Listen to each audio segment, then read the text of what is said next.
If you're planning a trip to Europe, avoid these common mistakes and you'll save yourself time, money, and just have a better experience overall. Visiting the most popular places in Europe. Places like Rome, Paris, and Dublin are some of the most popular places to visit in Europe, and that also means they're the most crowded and the most expensive. If you avoid them and try out lesser known areas, you'll save money and you'll probably just have a better experience. So instead of visiting Paris, why not try Nantes, Avignon, or Strasbourg? And instead of going to Rome, why not try Bologna, Naples, or Bari? These are places that aren't as known, so they're gonna be less crowded and cheaper too. If you're still set on seeing those big popular places, just go for a day trip. I know London's a super popular place to come visit too, but I think you should still come visit because it's awesome.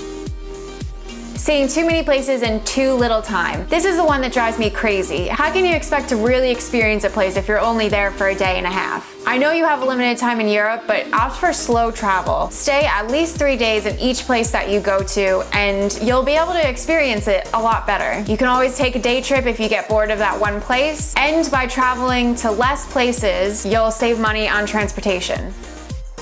Staying in boring hotels. Not all hotels are created equal. Try to find like a cool little boutique hotel to stay in, or even better, why don't you rent yourself a room in an apartment or just an entire apartment? It'll just be a much more interesting experience for you.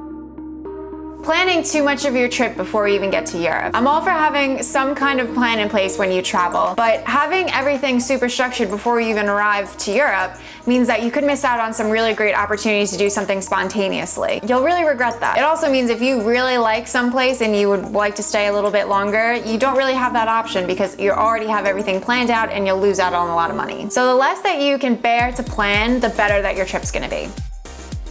Traveling all across the continent. Don't waste your precious travel days waiting in an airport for a 2-hour flight to get across Europe. Instead, focus on one area of Europe to explore, or better yet, pick one country or just an area of one country. You'll save so much time, so much money, and you'll really get to dive into the culture of that one particular area.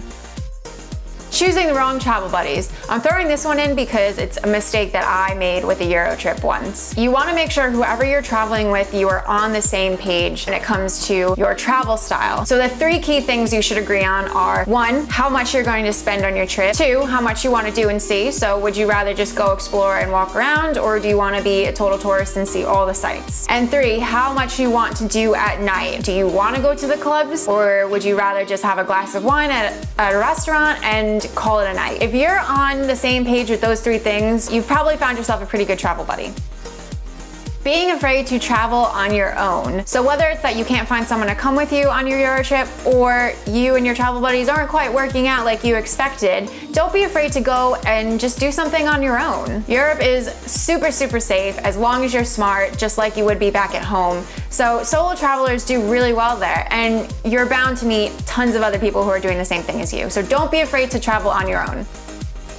Wanting to visit Europe during the summer. Oh my God, Europe during the summer is a madhouse. Too many people, the prices are too high, oh, I can't take it. Don't plan your Euro trip for the summer. Try to visit during the shoulder seasons, which are April and May and September and October. You'll still get really nice weather, the prices will be a little bit better, and the crowds won't be as big as they would be in the summer. If you're really adventurous, you can visit during the winter, and prices will be phenomenal, especially in January and February, and crowds will be non-existent. So if you're planning a Euro trip, leave some of your questions and problems down below in the comments so I can help you out and answer them for you. I hope you like this video. If you did, give it a thumbs up. And if you want more travel tips and advice for things to do in London, then be sure to subscribe to my channel, which you'll be able to click a little button around here somewhere, so you don't miss my weekly videos. Bye guys! Hey guys, I'm here with Charles from Wandergasm, and we're telling you about the things that Americans should know before you guys come over to London. We're also filming another video that's going to